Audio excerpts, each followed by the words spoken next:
What we're doing with Move Smart is it's an entire physical education program, but it's built on movement skill development. It's built under the presumption and really the actual fact that our children are really not attaining adequate movement skill development. I would never say they're not being taught, because I think there are very competent physical education teachers.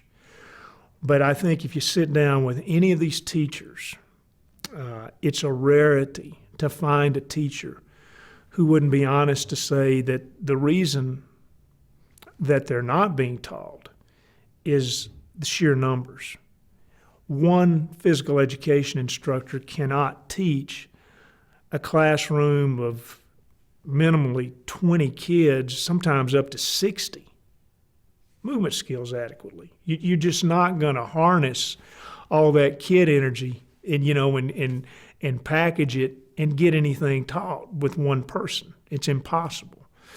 So what we tried to do in developing the Movement Skills for Life program is, first of all, create a standardized method of evaluation so that we can evaluate what we consider the 12 most essential skills for a child to pick up and learn in order to be successful in fitness, recreational, or sport-related activities on down the line.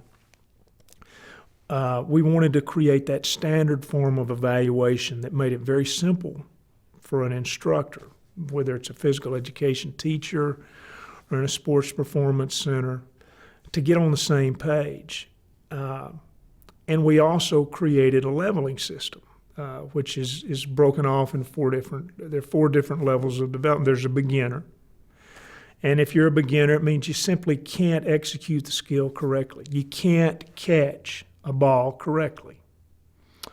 An intermediate person can perform that skill correctly standing still without movement. When you move into the third stage of development, what we call the advanced stage, what you do is you add speed and velocity as a variable. So regardless of how fast I throw that ball, I can still catch the ball. I can judge distance. That speed variable I can overcome. And then at the highest level of development, the elite level, that's where we want to bring our kids to. And our goal is in those 12 skills to have all kids that don't have learning disabilities at that elite level by the time they're in the 6th grade. The elite level performer can perform the skill correctly with speed and change of direction as variables. And that's why we call it Movement Skills for Life, because that's really how we live. We don't live in a square box moving in one direction or one dimension all the time. So really we shouldn't evaluate our kids that way. We should get them moving, get them competent. And I sincerely believe that when a child gains confidence in their skill development, that is one of the biggest impacts positively we can make as coaches in that young person's life. You know, I got out of the NFL for about 5 years, and all I did was work with young kids. So I literally worked with hundreds and hundreds, probably thousands of kids. And, what I came to see, very few of those kids are interested in fitness. If you ask a kid, do you want to be fit?